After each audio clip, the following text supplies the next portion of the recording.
Best varicose wines చికిత్సనే పొందండి. నొప్పి లేని చికిత్స కోసం సంప్రదించండి ఎబిస్ హాస్పిటల్. నమస్తే గురుగారు. నమస్తే అమ్మ. గురుగారు, సూర్య నమస్కారాలకు కూడా చాలా పవర్ ఉంది, సూర్య ఆరాధనకు కూడా చాలా పవర్ ఉంది. ఆదిత్యుడైన ఆరోగ్య ప్రదాత అంటూ ఉంటాం కదా. మరి మాకు అసలు ఏం తెలియదు గురుగారు. మేము సూర్య నమస్కారాలు, సూర్య ఆరాధన చేయాలంటే ఇదిగోండి ఇలా చేయండి అని చెప్పండి, మేము ఫాలో అయిపోతాం అనే వారికి మీరు చెప్పే.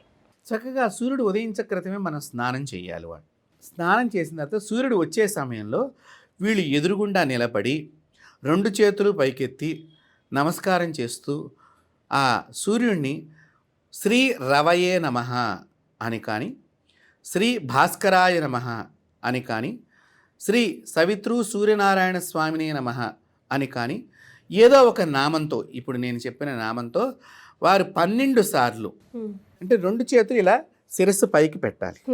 ఇలా ఒకసారి నమస్కారం అవగానే మళ్ళీ రెండోసారి నమస్కారం, మళ్ళీ చేతులు పైకెత్తుతూ ఉండాలి.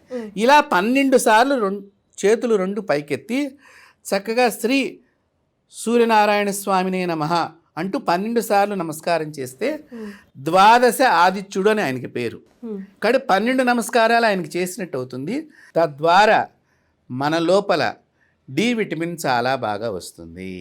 ఇప్పుడు చాలామంది డి విటమిన్ లేక చాలామంది అనారోగ్యాలు, కరోనా తర్వాత చాలామందికి డి విటమిన్ తగ్గిపోతూ వస్తుంది. కానీ డి విటమిన్ మనకి సూర్యుడి నుంచి చక్కగా, ఇప్పుడు మీరు బాగా గమనించండి, చాలామంది దేవుళ్ళ వల్ల ఉపయోగం ఏమిటి? మరి ఇప్పుడు సూర్యుడిని దేవుడని చెప్పింది హిందూ ధర్మం. సూర్యుని దగ్గర నుంచి మనకి ఏ శక్తి వస్తుందండి? ఒక డి విటమిన్ అనేది వస్తుంది. కాబట్టి నీవు ఆయన దగ్గర నుంచి అది తీసుకుంటున్నావు కాబట్టి నీవు నమస్కరించు అని వేదకాలంలో ఋషులు చెప్పారు. ప్రతి ఒక్కరి దగ్గర నుంచి 84 లక్షల జీవాలు ఉన్నాయి ఈ సృష్టిలో. ఒక్కొక్క జీవి నుంచి ఒక్కొక్క రకమైన శక్తి ఈ మనిషిని పొందటానికే సనాతన ధర్మము, మన హైందవ ధర్మము చెట్టుకి పూజ, పుట్టకి పూజ, రాయికి పూజ, కొండకి పూజ, గుట్టకి పూజ, మట్టికి పూజ, నదికి పూజ, మనిషికి పూజ, కర్రకు పూజ, పువ్వుకి పూజ, ఇలా ప్రతి దానికి కూడా పూజ అనే అంతరార్థంలో అక్కడి నుంచి నీవు అనేక రకాలైనటువంటి ఆరోగ్యాన్ని పొందగలుగుతావని చెప్పిన ఏకైక మతం ఈ ప్రపంచంలో ఏదన్నా ఉన్నదంటే అది నా సనాతన ధర్మమే తప్ప ఇంకా ఎక్కడా ఏదీ లేదు. కాబట్టి ప్రతిరోజు కూడా స్త్రీలు కానీ, చిన్నపిల్లలు కానీ, పెద్దవారు కానీ, మగవాళ్ళు కానీ, ఆడవాళ్ళు కానీ, ఏ మతం వారైనా సరే చక్కగా సూర్యుడికి ఎదురుగుండా నిలబడి రెండు చేతులు అంటే పైకెత్తి ఇట్లా శిరస్సు పైన చేతులు ఉండాలి.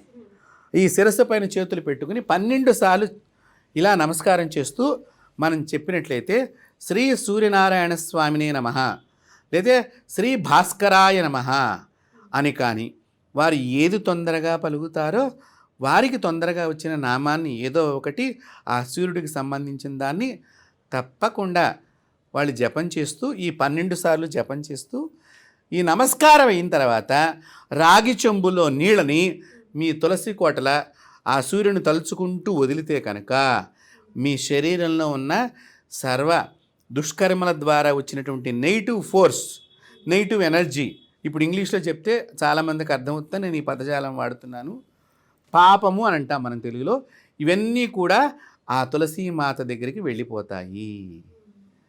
అందువలన ప్రతిరోజు కూడా సూర్యుడి యొక్క ఆరాధన చేయటం చాలా ఉత్తమోత్తమం కూడా.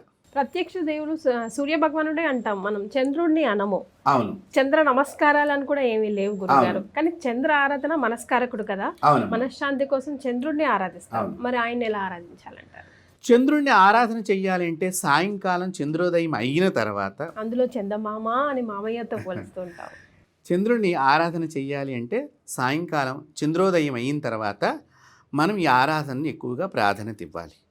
ఈ చంద్రోదయ సమయంలో కనుక ఎవరైతే చంద్రుని ఆరాధన చేస్తారో వారందరికీ కూడా మనసు ఉల్లాసంగా, ఉత్సాహంగా, చాలా ఆనందంగా ఉంటుంది. దీన్ని ఆరాధన చేసేటువంటి వాళ్ళు చంద్రుడికి ప్రీతికరమైనటువంటి పదార్థాలతో పూజించాలి. ఏంటి గురుగారు అవి? తెల్లని పుష్పాలు, తెల్లని పాలు, పెరుగు, పంచదార, బియ్యము, ఇవన్నీ కూడా చంద్రుడికి సంబంధించిన ముఖ్యమైనటువంటివి. అందుకనే అన్నాన్ని తింటేనే అమ్మయ్య అని మనశ్శాంతి అవుతుంది.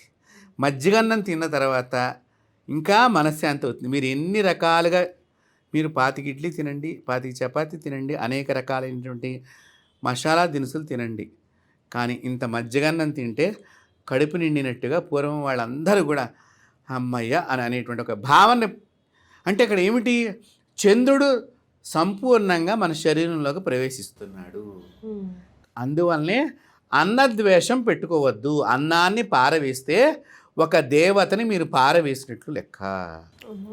కాబట్టి అన్నాన్ని ఎప్పుడు పారవేయవద్దు. అన్నం కూడా చంద్రుడికి ఇష్టమైనటువంటిదే కాబట్టి, బియ్యం నుంచి వచ్చినటువంటిది కాబట్టి ఆ అన్నాన్ని భగవంతుడికి సమర్పణ చేసి మనం భోంచెయ్యాలి. అది ప్రసాదం అవుతుంది. కాబట్టి అన్నాన్ని చెప్పులతో తినకూడదు.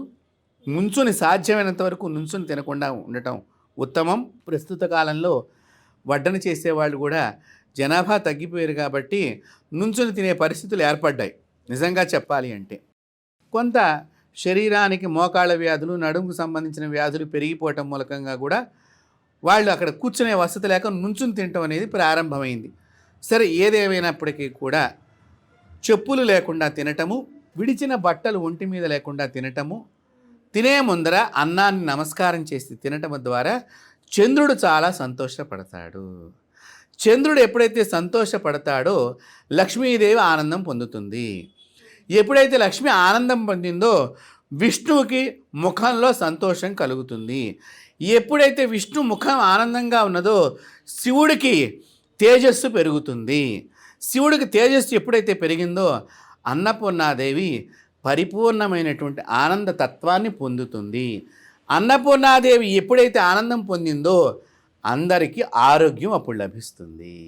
ఇంత ఇంటర్లింక్ ఉంది కదా గురుగారు. ప్రతి దానికి చాలా సూక్ష్మంగా లోపల మనకు తెలియనటువంటి చాలా శక్తివంతమైనటువంటి పనులు జరుగుతూ ఉంటాయి. చాలా సంతోషం గురుగారు. ధన్యవాదాలు.